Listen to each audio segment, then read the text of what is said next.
All right, everyone. I want to welcome you to the FileMaker user group meeting for 2015. This is actually FMPug without borders. It's our first broadcast here. And I want to welcome everyone and say thanks for attending. This is Richard Carlton. I'm a senior engineer and CEO at RC Consulting. And I'm also a trainer at learningfilemaker.com. Now, a number of you have asked for an ongoing user group meeting. Frequently, I hear from people who don't have a good local user group. Well, this user group is for you. This new worldwide user group allows us to offer you the best possible content when Dig FM is not available. Every month, I coordinate with the FileMaker corporate staff to determine if we should do a live broadcast at Dig FM in Santa Clara. That's the regular FileMaker user group in Santa Clara. Now, sometimes FileMaker wants us to broadcast that user group meeting, and sometimes it doesn't really make sense to do so. So instead of just abandoning everyone for maybe several months at a time, we've picked up the slack ourselves, and we're bringing you some awesome content. This month is one of those months where we actually have a local user group that's running here. And in this 2-hour broadcast, the first hour we're going to be interviewing some folks from a successful company that sells vertical market apps based totally in FileMaker. Would you like to learn how to start a business and run it with FileMaker and sell a vertical app into a specific market segment? Well, we have an interview with some successful people who have done just that. Now, our second hour, I have several of my senior engineers that are going to be available who are going to be doing an introduction to FileMaker's Execute SQL statement. Now, this is kind of a decidedly more advanced topic. So the first hour is kind of a business development, business consideration conversation. The second hour is kind of the deep end. So that's probably more for intermediate to advanced developers. Now, in a moment, we're going to cut live to Eric Jungemann from VetFM. However, he's not quite ready yet, so now's a good time to remind everyone that this event is sponsored and funded by learningfilemaker.com. These are the folks who have the FileMaker Pro 14 video training course. This is a 33-hour course that's highly rated and is available now for a one-time purchase of $49.99. So to be clear, this is not a subscription, it's a one-time purchase. So tonight, I'm announcing a brand new video course that's totally free, probably 2 or 3 hours in length, on building a business to service a vertical market using FileMaker. We're calling it FileMaker for Entrepreneurs. This course will be out probably towards the end of July, and of course, we will make that available for free, and there'll be an announcement about it at that time. I get asked all the time about how to build a business around FileMaker and a vertical app. I also meet a lot of people who are making important business decisions without considering all the moving parts. So we shot this introductory primer video course about this sort of business and the things that you should be thinking about as you explore this exciting opportunity. Now, this leads me on to our first hour guest speaker, Eric Jungemann. Eric is probably one of the smartest guys I know and most successful people in the vertical market business with FileMaker. Eric is a general partner at VetFM, and VetFM has been in business for 14 years now, and they're profitable, which is saying something these days with all the startup companies everywhere that tend to lose money and then they explode and go away. So I want to say, hi, Eric. How are you? I'm here, Richard. Thank you. Hey, there we go. Thanks, Richard, for having us. We're a group of people that have worked together most of our adult lives. We do 3 things here. We have a veterinary software package, which I'm mostly going to talk about tonight. We have a human intensive care case management software that we write for another company that services Humana and other large medical conglomerates. And then we have boutique consulting, Fortune 500 consulting, typically people like HP, Oracle, SAP, AT&T, Comcast, that we do combinations of strategic consulting and research projects and things like that. Unlike your team, Richard, on the FileMaker side, we're a products versus a consulting team. So we only do our products, although we're always happy to help people. That's what we do. We have 5 general partners and associates, and everybody here is highly technical. So we really don't have sales or marketing or administrative people. We tend to use automation to do that, so that we really put our money into our products and our technical people. All of us came from a much larger company, and when that company got very large, parts of it went public. We wanted to rethink how we did software and how we did business. In other words, how did we actually make the software that we do here, but also what kind of business do we want to have? What kind of customer relationships do we want to have? So it's the 22nd year since our founding. Our human intensive care product went in the field about 14 years ago, and VetFM, which I'll focus on tonight, 12 years ago. We're originally probably what you would call big iron people. That doesn't mean cray big iron, but it does mean RISC 6000, tandem nonstop, multi-thousand user systems, using things like Oracle, C, C++. My partner Susie, I think, is in the meeting, and she was chairman of that company. We had a couple of thousand people and spent a lot of time in meetings. And we really like to do product and software development. And so, I want to, Eric, I want to point out real quick that this is one reason why your presentation here is so valuable, and for people who don't understand, where this goes, is that you're dealing with people who have already been through the meat grinder on the heavy, big Oracle SQL type systems before, right? And that's why your opinion is so frankly valuable here. And if people have any interest in starting a business, boy, I tell you, this is the presentation to listen to. So just make sure we're pointing out the important pieces here. Right, and development teams in the hundreds. And, you start to get inefficiencies. The real work of the world is done by small teams. And when I think small teams, I think, the FileMaker community. Your team actually, Richard, is fairly big in the FileMaker community. But, if you have development teams of 4 to 5 people, they can, with the right tools, run circles around much larger teams. And we knew that. And so we tried to bring that into our business. We've been using FileMaker basically since the beginning, but professionally since 5.5. And with VetFM, we were really fortunate in that when we decided to start with VetFM, it was at the FileMaker 7 moment. And for those people that weren't around then, that's really when FileMaker became fully relational and much more scalable. It was very cool before that, but a lot of the features that we take for granted today started showing up with 7. And FileMaker is a really great product, and we want to thank FileMaker for that. I mean, we based our business on it, and I'm going to talk more about that. I went out to the FileMaker site, and the part of, in the slide, the top part about FileMaker, I think many times kind of the message of FileMaker gets lost. But I have to tell you, here with our team at Infomatrix, the VetFM team, it's not lost. We understand FileMaker. We use it every day. We use it intensively, and we'll talk more about that. But I think about, and we'll talk more about other products, but I think 20 million copies sold, 15 languages, 1.5 million downloads of Go, which really is the best way to do databases on iOS. 50,000 members of the community, 1,200 companies in the FileMaker Business Alliance, of which we're part. So I want to thank FileMaker for all the hard work that they do, and we really appreciate it.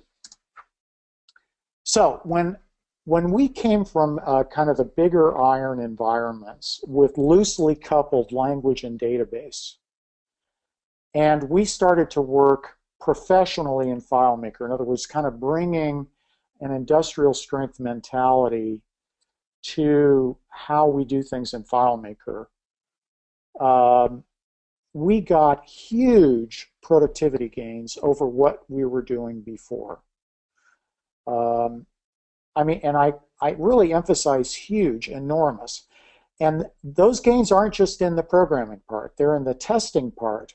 In fact, probably most comprehensively in the testing part, in tool development, and also in field reliability. That is, if there's an issue in the field, and that might be a hardware issue, or in our world, amazing things that cats stepped on the plug for the UPS, and the server went down, or the cleaning lady needed a plug and unplugged the UPS from the wall, plugged in the vacuum, did her vacuuming, then plugged back in the UPS, and we have to do a recovery or something. People laugh because, and I've seen that happen twice, where they actually plugged the vacuum into the UPS and exploded the whole thing. So yeah. Wow.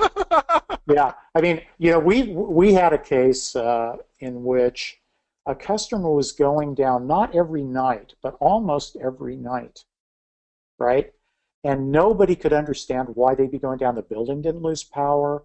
It sort of sounded like a random hardware problem, and what it was always around the same time, but not exactly, so not a cron job or any weird thing like that. It was the cleaning lady, So anyway, FileMaker's been scaling upwards with each release. I mean, we notice it, and Richard, your webinar with the gentleman on FileMaker server performance, that looks really exciting. And El Capitan performance looks real exciting. So it's kind of a golden age for getting speed in existing environments.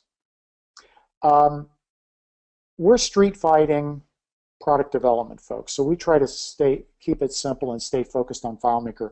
Our brethren on the consulting side get into all kinds of things because they try to, they're gluing things together. They're doing ODBC, JDBC, XML, and all that kind of stuff. We basically aren't. It's not due to lack of affection. We just stay focused on core FileMaker. FileMaker Go. We're going to talk a little bit about what we're doing in FileMaker Go, but let me just say that our large apps are running wonderfully on FileMaker Go. In fact, when we first brought them up, now we started working with FileMaker Go about three and a half years ago, kind of whenever it first came out. And if you think about iPads, for example, the original iPad to iPad Air 2, iPad Air 2 is 80x faster. And its wireless speeds, of course, are much, much faster, which is critical in database. So if you think about that, and then you kind of go backwards to when we started working in FileMaker Go, and many other people, I know Richard did, it was a little bit depressing, but it didn't have much to do with FileMaker Go. It just had to do with the raw horsepower in iOS and the iPad, for example, to do things like we want to do. But here's the amazing thing. We have a common code base for VetFM and our medical product SOSCM on all platforms. We have a common code base. Let me say that again.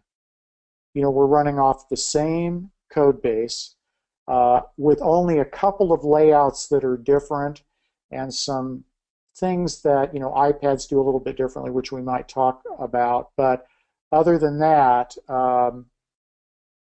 same code base. It's just, I just think it's mind-boggling.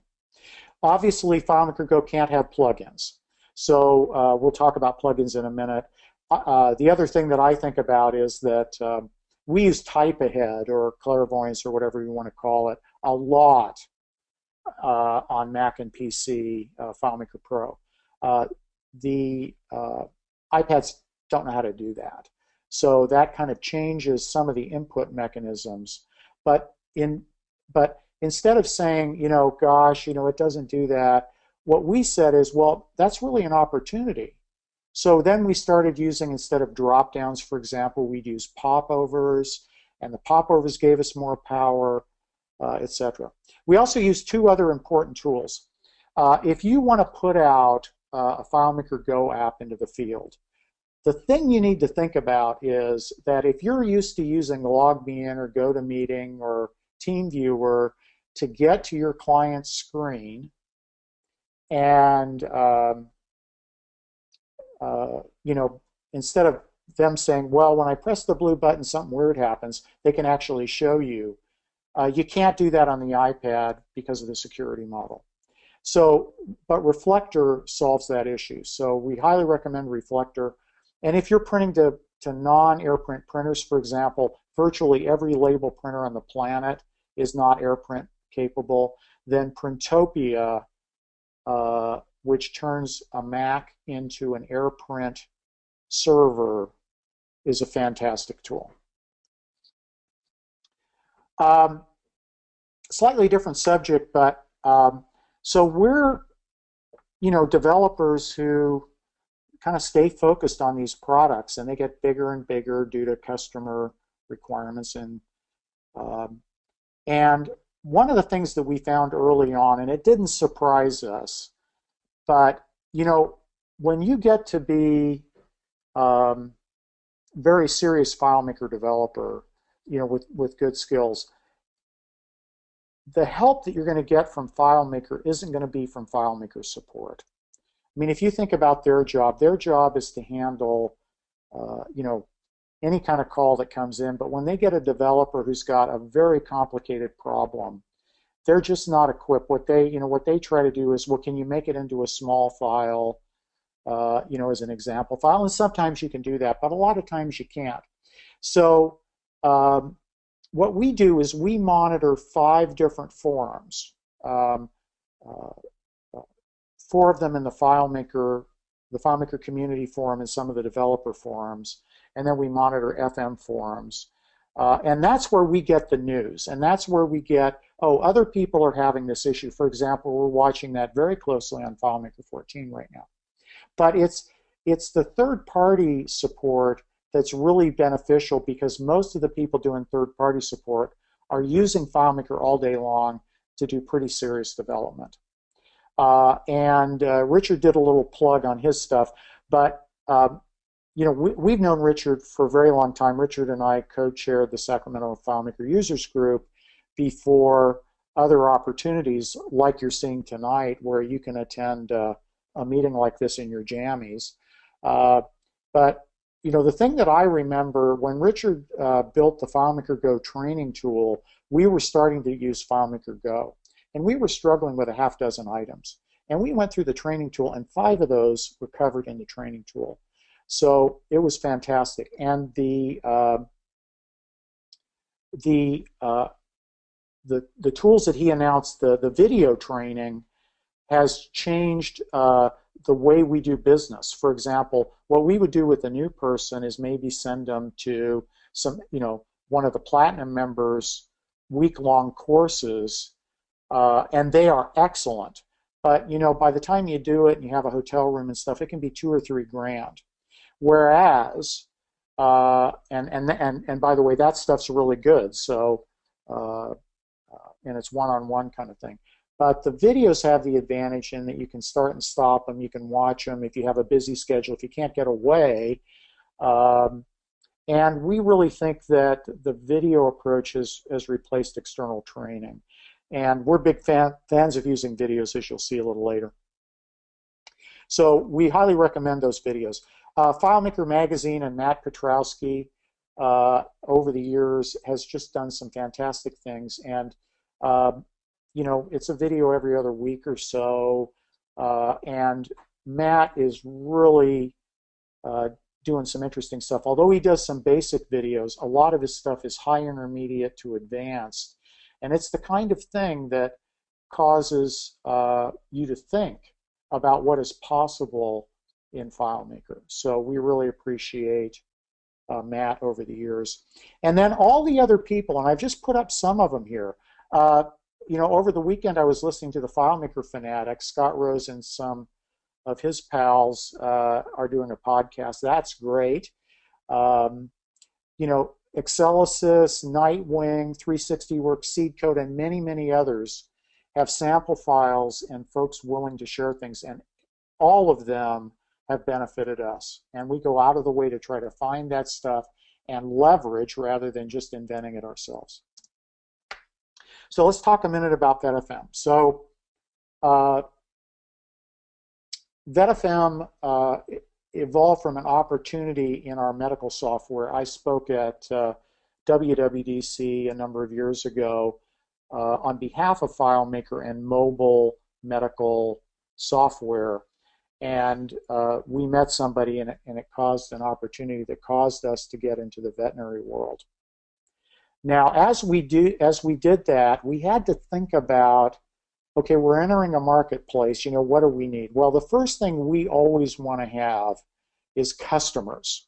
In other words, we either want to have some good beta customers lined up, or we want to have a group of customers that we know is going to be very receptive to what we're doing. So we don't tend to be proponents of the if we build it, they shall come necessarily. I mean, we're willing to take a leap. There's no question about it. And we're very entrepreneurial. But we really like to line up as much as we can. The second thing that I would say is you have to take a longer-term view of what it is that you're up to.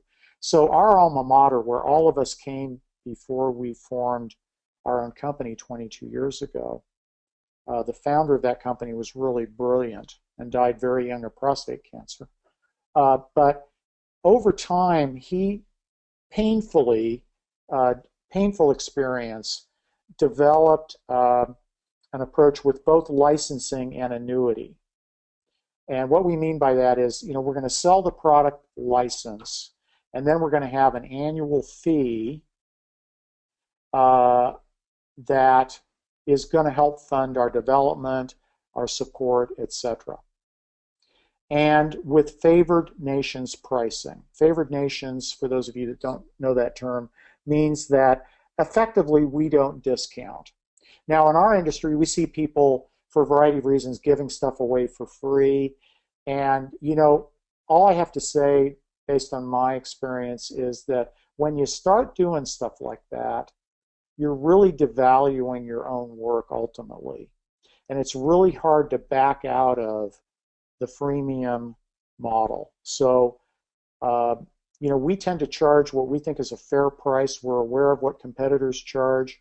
In our case, some charge more, some charge less, but we're very conscious of what we price.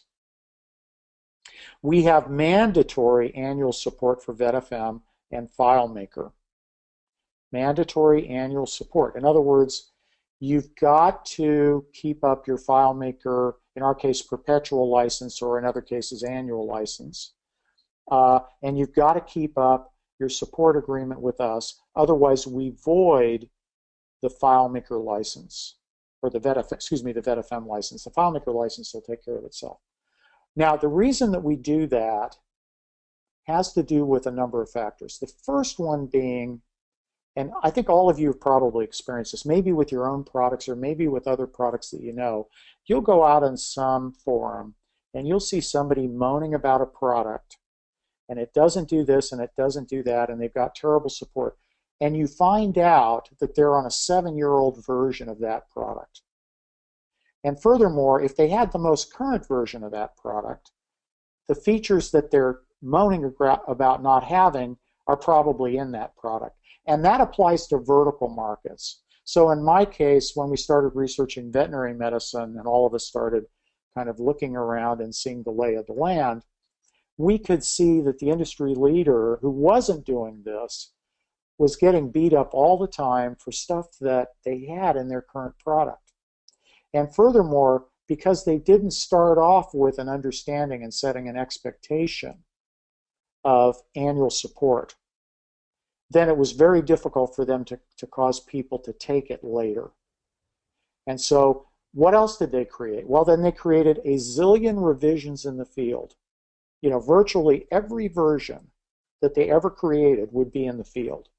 Whereas in our case, we say that you've got to be within one major release of us. So right now, we're on VetFM 5. We only have 4 customers on VetFM 4, and those customers are going to migrate fairly shortly. And they have to migrate, otherwise, again, their VetFM license will be voided because they agree up front to do these things. So it's important to set that. If you're doing a vertical, I think being an SBA helps cover. Go ahead. Go ahead. No, I was just going to say that this is really good advice because, when people come to me and say, hey, we want to start a vertical market app, these kinds of questions about licensing, these kinds of questions are super critical. So for my vote, and I'm not, people are saying too much here yet on the questions, but this is great data and feedback for those of you thinking about getting into a business where you're going to be pricing or starting a product that's specific to a specific vertical. Once again, we're talking about pets and animals and verticals like that, or your medical product, but this is great. Now, do you sell FileMaker with your product, or is it sold separately?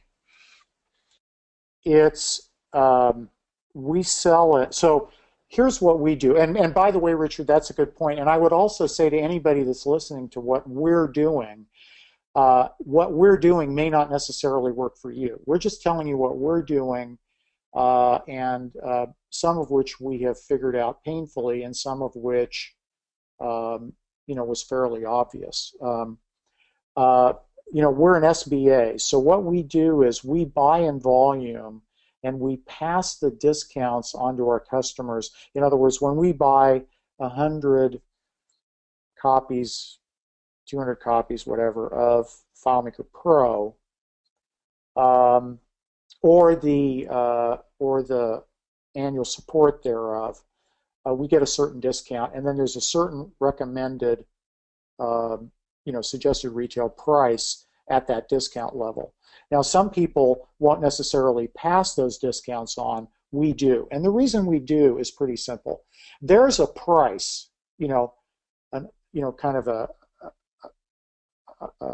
cosmic price for any piece of software that's everything about it, right? The license for the software and the license for the technology, right? So we have competitors that are using essentially free technologies, maybe some kind of front end with MySQL, or some, Amazon cloud kind of thing using, or some commodity server kind of thing with open source tools. And so their costs of technology are very low. Now, and I see this out in forums all the time. Yeah, and guess what? The cost for FileMaker is higher in some cases. But on the other hand, in quantity, not necessarily. And also on the other hand, go back to the slide in which I said huge productivity gains in development, test, deployment, and field support. And those things come back not only to the vertical software people, but they come back to the customer, right? The thing that we like about FileMaker is it's understandable by end users, and that's very important. So we like the SBA program a lot. We think it's improved over the years. We highly recommend it. Our products. Eric, I'm going to interrupt real quick. And that, just to be clear, in case that you didn't say this, and maybe you did, I missed it. But SBA is Software Bundle Agreement Program. It's not Small Business Administration. For those of you who keep track of right, acronyms. It's a FileMaker SBA, right? Yeah, exactly. So VetFM will run shared. In other words, we have a lot of hospitals that are 3 to 5 users, so we run them shared. They'll run in server, particularly with the change, with above 6 users. So we have doubled the number of FileMaker server licenses that we have, and I think that's what FileMaker wanted to get. We also run in the cloud.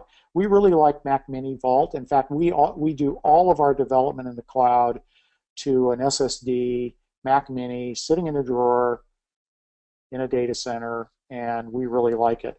We literally get 800 megabits down from our Mac Mini sitting at Mac Mini Vault, 800 megabits down and 300 megabits up, so it's really fast. Okay, Another thing that we do a little bit differently is we sell to the Mac community.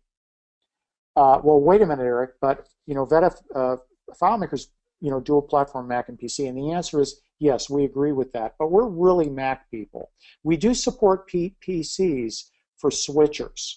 In other words, and I just talked to one a few minutes ago, somebody who's on PCs, they just got a major virus on their network and computers, and they're done, and they're gonna, they want to go to Macs. Well, they may not want to replace all those computers, so we will run on PCs, but they have to convert over to Macs within a 2-year period. So it softens the blow. So now it's not just the software plus FileMaker, and now you got to buy all new machines. Although mostly they probably should, and over a couple of years do. That adds to the price. So we also do radiography integration. I'm not going to talk much about that. If there's anybody that wants to talk to us about radiography, we'd be happy to do so. But one of the reasons that we're Mac only, and the buzz about Macs, easier to use, lower cost of ownership, and all that, it's true. It costs us twice as much to support a PC workstation running VetFM as it does a Mac workstation. It doesn't have to do with FileMaker. It has to do with everything else. The other thing is kind of intangible, but it's true. We're like 96% Macintosh, and our customers are way more enthusiastic and easy to deal with because they love their Macs. And that affects how they deal with us. It affects their expectations of our software, etc. For FileMaker Go, we run it in client mode. We're not going to run it in standalone mode, and we're only running it on iPad Air 2 for a lot of reasons, including the 2x Wi-Fi speed, which we really need. Yeah, I'm gonna go ahead. I'm gonna jump in on that one because that was, for those of you who don't, I previewed the presentation yesterday when Eric and I were talking about this kind of in advance, and the iPad Air 2 thing was kind of like a surprise to me a little bit, and that's because of really the big performance improvement over the iPad Air 1, which I have. I think it's a great device, but apparently it is. It is a great device. The Air 2 is way faster, and somewhere I missed. It's not only faster from a hardware standpoint, but it's also faster on the Wi-Fi side. So it's just VetFM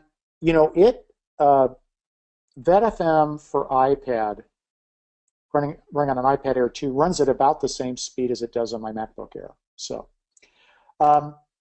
VetFM. Our VetFM is a single file. We have one file, and the reason we do is because we're running veterinary hospitals, or we're running critical care case management.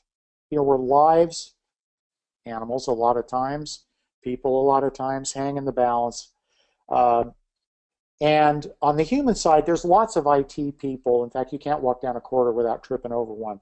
But on the veterinary side, coast to coast, they don't really have any IT staff at all. It's retail medicine, like dentists and, other kind of hang out your shingle kind of people. So they don't have IT staff. By the way, we have a bunch of vets who, if they wanted to quit their day job, could be Apple geniuses. So we learn from our customers as well. But basically, they don't have any IT staff. So therefore, we have a single app, a single file app that if things go bad, things go south, if we move that file to another computer, we can bring them up, at least in shared mode.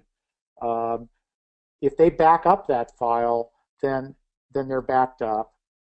We don't use external containers. We looked at it. We just like this, here's everything. Now, some of these files we have are over 200 gigabytes and growing a gigabyte a week. And the reason for that is what they put into them. It's not the data.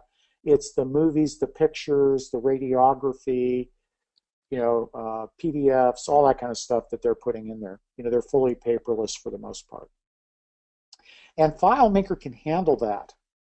It handles it really, really well, really, really reliably.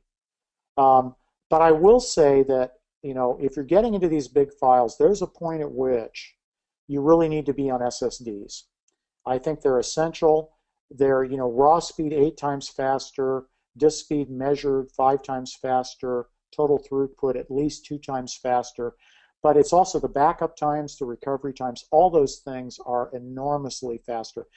We had a customer that had a 120 gigabyte database, and they were having power problems, and they just have to do a verify or recover. And their verify would take, like, I think it took about 40 minutes. And they switched to a Fusion iMac, and that went to 5 minutes. Now, 40 minutes is a big problem. 5 minutes is an irritation.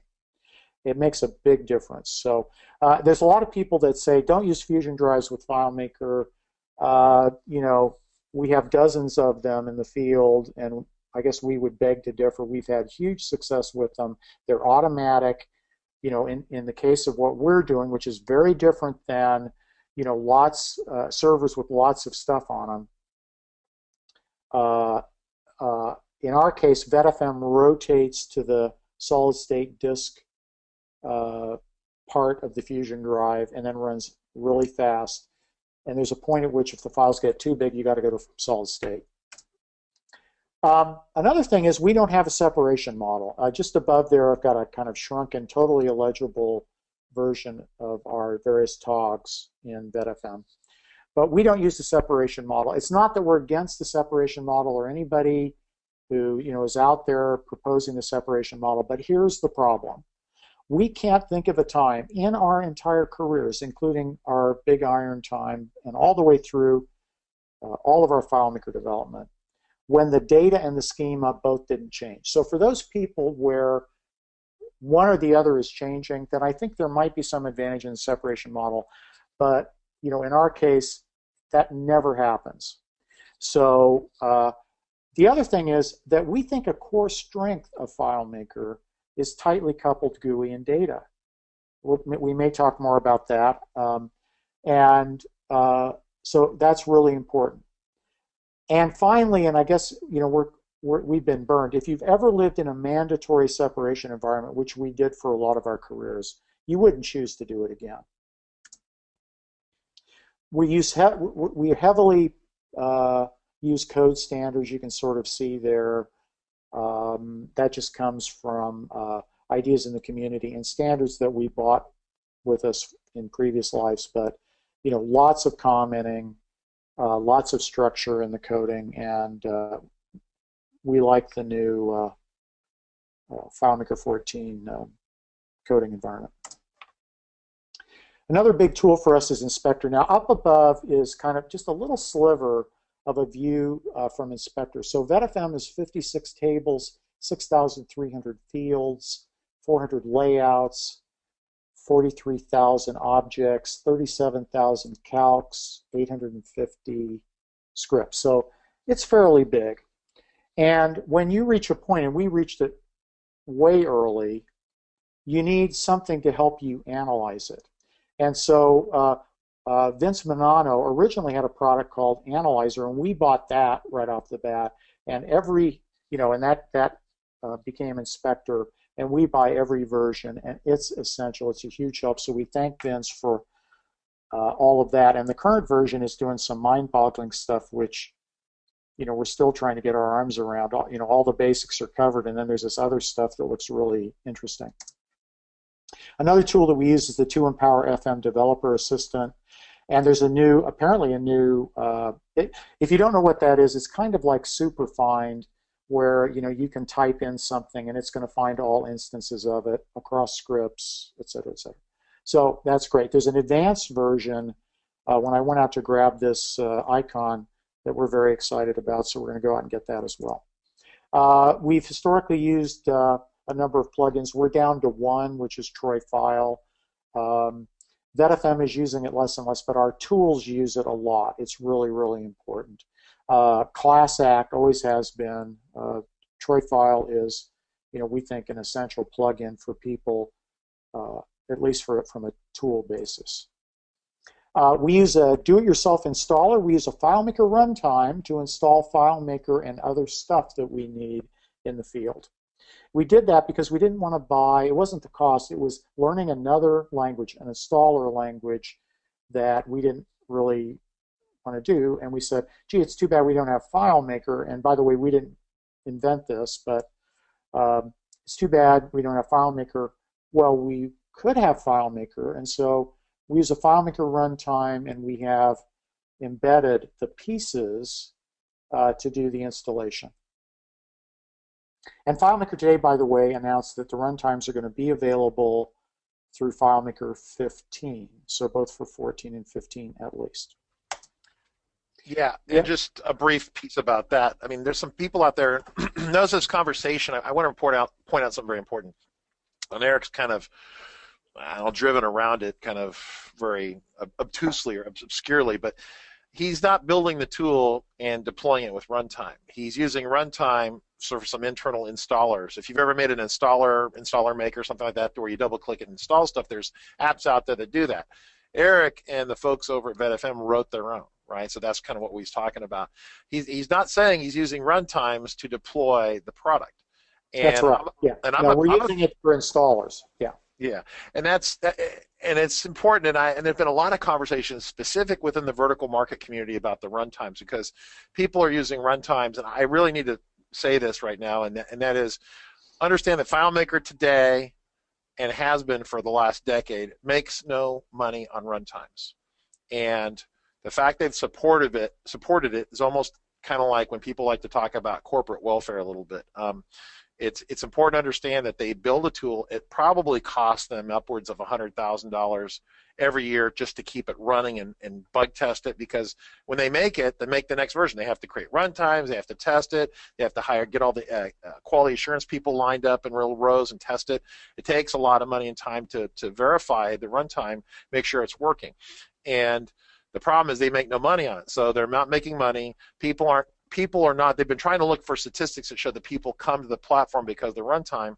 In general, people who get runtime then generally don't run out and buy, Pro. And so what I try to tell people who are doing vertical market things, don't use tools where or don't do things where your partners are not going to make money. I mentioned this in my video course, and I want to emphasize this.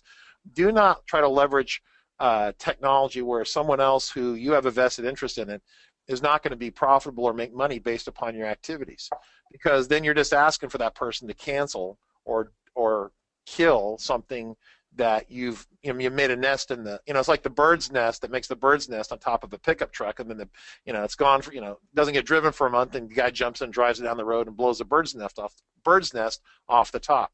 And that's kind of what's going on here. And I caution, of course. Yeah, and also be aware that there's some risk. I totally agree with Richard. There's also some risk if you're, oh yeah, we can do this for free. Kind of behind the scenes, remember that they may try to monetize it and destroy your business plan. There's a great example in the medical community of a radiography editor tool called Osirix, which was free. And everybody used it. It runs on Macs, awesome tool. I had somebody from Apple say it sold more Macs in the medical community than anything else. It was free. And they decided to go from $0 to $6.99 a copy, which is an insane jump. And they're going to be supplanted by some other people that are coming in and saying, well, we can do a better job, and it's a big issue. Let me move on to conversion tools. Look, if you're doing a vertical market, usually you're going to be displacing legacy apps. And if you're going to be displacing legacy apps, you got to do conversions of that data to your environment. And it's usually going to be garbage data. It may be on some old stuff, yeah, we've got a tape drive, that kind of thing. So you got to recognize that. So we think a good rule of thumb in verticals is 50% of your time in app development. This is development time. 50% in app development and 50% in internal and external tools, versioning, deployment, conversion, that kind of thing. And also upgrade tools. So we have upgrade tools. Again, we use FileMaker to upgrade FileMaker, or VetFM to upgrade VetFM, as we would say. And you need to be aware that even if you take kind of the approach that we do, which is, people have to stay fairly current, we still have about 20 revs in the field. And we need to be able to go from and to any of those and have tools that make that easy. So what you're seeing, all the green stuff that you're seeing, is this thing finished an update of all the tables and the schema and did so successfully. Otherwise, there'd be some red stuff to call your attention to it. What makes software great? Look, we've been talking about FileMaker. We've been talking about what we're doing. It's all about the people and having teams of people that can work together. And we're pretty good at that because all of us have worked together several decades. And there's a lot of reasons why we continue to work together. And there's a lot of mechanisms that we put in place around what we do to cause that to happen, one of which is internal discipline. But I would also say that the tools can make or break the business. And my partner, Susie, who I think is listening in, said, look, please tell everybody that you've got to keep reinvesting in yourself. You must keep rewriting. You've got to keep going into your software and rewriting it and making it better and taking advantage of new features and stuff like that. And also periodically reevaluating your choice of partners and technology. It's okay to say, gee, is FileMaker the best choice for me or is something else? I have a few comments just in general. I put up some things here. We have a saying in Infomatrix, which is, it's the database, stupid.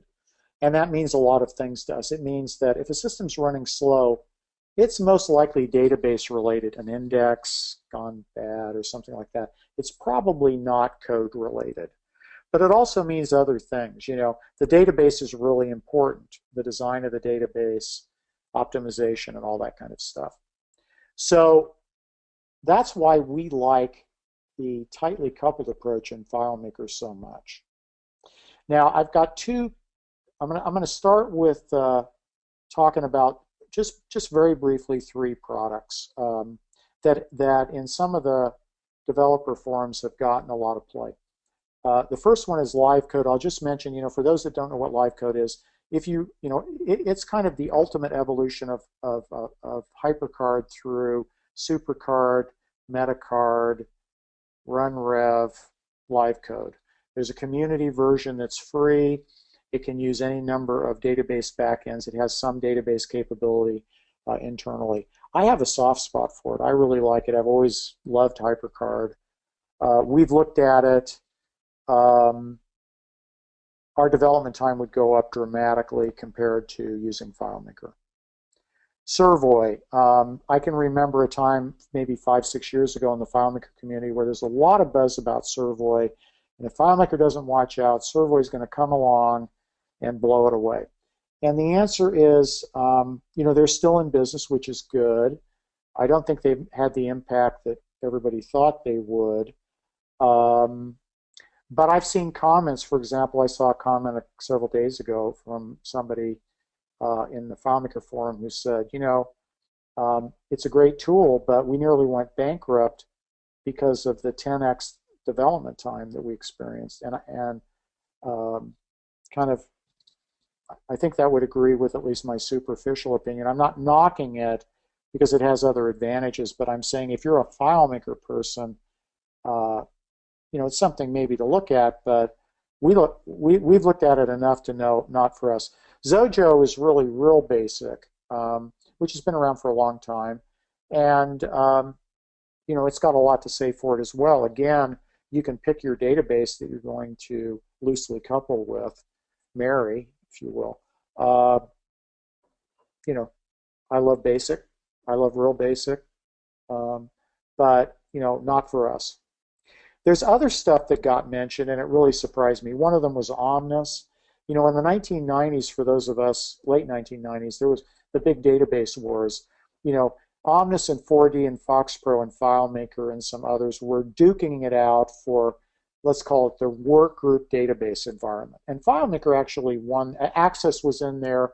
You could probably say that FileMaker and Access won it, except if you really get into access, it's really why FileMaker is the most sold database work group and above kind of database. It's the most sold. Access is installed in a lot of computers and people might use it, but it's weaker. But these old databases are still around and people still talk about them, and I get it, but here's the problem. They lag behind operating system releases, so you can't buy new computers, and we get people to our product because we stay current on both, well, Mac certainly, and we run on Windows 8, Windows 7 for the switchers. And we just get people because they're tired of having to go to eBay to buy computers. So, and I'm surprised that I see developers commenting that they're really viable because they're not. I put up the Swift icon because I think Swift's pretty cool. But again, your development time is going to be dramatically higher than FileMaker. So Richard, we were going to go kind of fiddle around with VetFM a little bit, but I don't think that's as important as talking about the business of a vertical. Well, you could fire it up and just give us a brief tour so people can at least see it and have something to think about. I mean, it's a tremendous value. Well, I might show just a few things. Let me do this. So just some things to think about. So we got to train people, and when we started out and we had smaller customers, we would actually train them, and it was good because we'd hear their questions and stuff like that. Today we don't have the bandwidth, so all of our training is video training. So on any, this is VetFM. I'm just running it locally here, but we can click on video tips, and here's the training videos, and so you can download these from any computer. Now, this is one of the things where the functioning of VetFM does not depend on the internet at all. But we have the videos on the internet because that means we can change them and update them without having to go update the software. So that makes total sense. We also have, for more advanced subjects, things like FAQs that are visual walkthroughs of the administrative functions, like the whiteboard that tells you where all the animals are, how to configure that, et cetera, so that we can refer people to that and get them used to finding stuff here. Other things, if I visited a client here, for example, we know we've got links to Google Maps. Pet pictures are important. If I go over to a visit here, let's see, I'm going to go backwards in time here. Right here. So this is, where a vet would work. And there's things like clickable. The binoculars means that it's going to open the containers up and show whatever's in there. We've got one-click history exports. Things like that. Here's something really cool. These are the observation system, and this is about a FileMaker feature, and I was surprised about it. I started laughing, but I can click here, and I've got a bunch of, I could have 100 clickable things. I'm going to uncheck this one, and I'm going to click right eye conjunctivitis and left eye discharge, and I could put a note. And when I click continue, VetFM FileMaker typed those in the order that I clicked them. Isn't that cool? Now, a lot of you may know about that feature, but when it happened, it was kind of news to us. Also, another thing, and this, we picked up along the way, a lot of FileMaker developers do it, but if I click, I'm logged in as a developer user, right? If I click this little I here, I'm going to get kind of a data dictionary, and behind the scenes, we're gluing, and most developers do this today, we're gluing all the relationships together with these meaningless keys. I mean, that's a fundamental of relational development.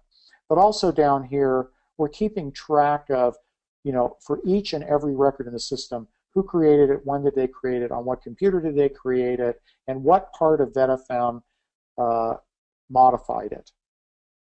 so that we can get clues if we have a bug with what's going on.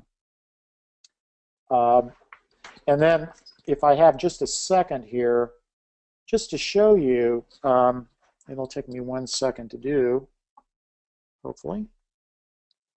Hopefully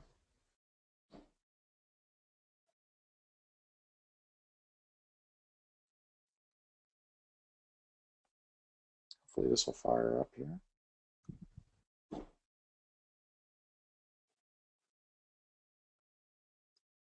me get rid of this. I think I need to fire up Reflector again here. Yes, can you show it on the iPad?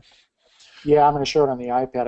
I think I just need to. Reflector's been sitting here nice and quiet, and I think I'll just quit it and start it again, and then bring up the iPad version, and just show you guys. It kind of, yeah, here we go. We're in business. It kind of blows my mind. One of the things that we do is we have full rotation. We're not really planning on doing rotation locking, although it's a great feature.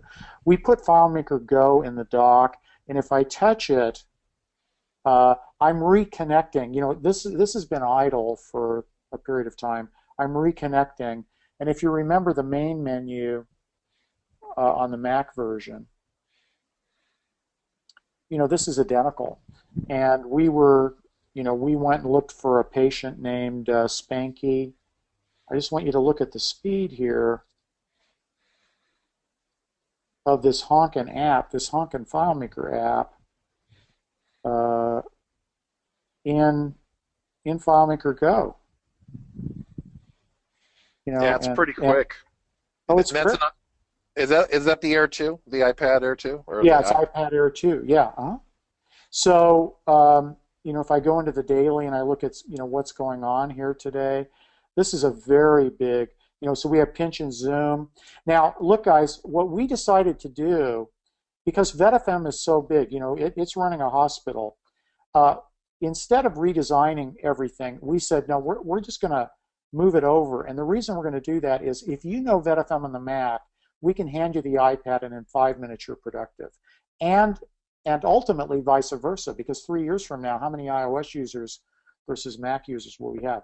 So, if somebody needs to work on something, that they're not comfortable hitting, they just naturally use pinch and zoom, right? So all of these things are important. If I exit and I go, I've got 5 minutes and I go watch Netflix and I come back, I'm reconnecting. So I love it, and we're very enthusiastic about it. We've got, I think, about 20 of our veterinary hospitals using VetFM for iPad now, and we've got all of our field personnel on the human side are using FileMaker Go right now. Well, it's an excellent demonstration, and the feedback and ideas in terms of your strategy is a term I would use from Saturday Night Live. Your strategy as to how you position the business. The fact you had some trial customers up front ready to go. All the issues about licensing and costing. This is all great feedback, and once again, this feeds really well into this kind of little free course that we're going to put up on Udemy and also YouTube at the end of the month regarding FileMaker and entrepreneurs. Because I've made a lot of people talk about this, but they're like, well, I've got this app, and can we turn it into a commercial product in an afternoon, right? It's like there's a lot of moving pieces to doing this. It has to be well thought out and kind of pre-budgeted in a lot of ways. So, and you've been successful. So congratulations to VetFM for making a great tool, and once again, for those of you who thinking about this, he's made statements about data models, split model, UI models, different tools. Understand these people come from the Oracle SQL split model background already, so they already have relevant combat experience in these areas. And so, to me, when someone comes to you that's already got relevant experience and they want to tell you something, I like to listen. So that's just me. So. So Eric, great job. Any parting questions that we have from my team on this? questions, Eric? Any party things that people ask you? If we have another 60 seconds here. I would just say, if you're sitting here listening to this, you're in a really, really great community. This is a community, and by the way, many development communities are very different. The Oracle community, the Java community, there's a lot of arrogance in the upper echelons of developers, people that you could really get information from. This community, and I'm not talking about, what I've been talking about, business. I'm talking about FileMaker technique. Boy, it just seems to me that in this community, the top developers are so generous, and we've really benefited from it, so we appreciate it. Well, I want to thank Eric and Susie and the other general partners from VetFM for coming on to our user group and talking about this